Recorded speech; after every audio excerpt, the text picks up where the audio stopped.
استطاعت محطة الرائد 100 كيلووات لتوليد الكهرباء الضوئية، والتي تم ربطها على الشبكة الكهربائية بهدف تأمين التغذية الكهربائية لفعاليات متعددة في محافظة السويداء، حيث تعود بالنفع على المستثمر وعلى الشبكة الكهربائية.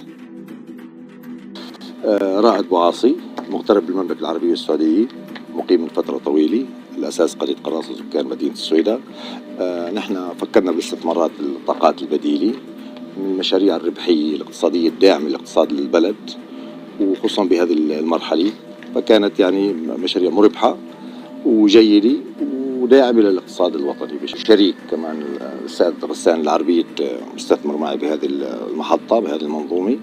الفكرة الوضع فرض حاله اليوم، عمل وضع التقنين الكهرباء يعني، ففكرنا بمشاريع. وطبعا في الأساس الكبير كمان التسهيلات اللي قدمتها مركز البحوث والوزارة بهذا الموضوع.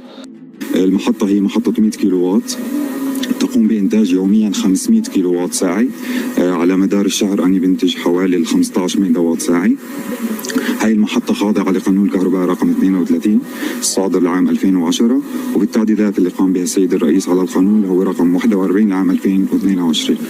طبعا هاي المحطة هي من المحطات القليلة حاليا متواجدة بمحافظة السويداء، واللي بنتمنى حاليا يزيد انتشار هذا النوع من المحطات. بهي المحطة بنقوم بأعمال الصيانة الدورية كألواح نتأكد من نظافتهم، وكعمل أداء الانفرتر مشان الحقن على الشبكة الكهربائية. مهندس عمران طحطاح، نحن فنيين بشركة جيجا باور. دائما عندنا بهي المحطة بنقوم بأعمال الصيانة الدورية كألواح نتأكد من نظافتهم، وكعمل أداء الانفرتر مشان الحقن على الشبكة الكهربائية. تعتبر محطات توليد الكهرباء الضوئية من المشاريع المتجددة الرادفة والهامة والضرورية للشبكة الكهربائية التي تنعكس على المستثمر في هذا المجال.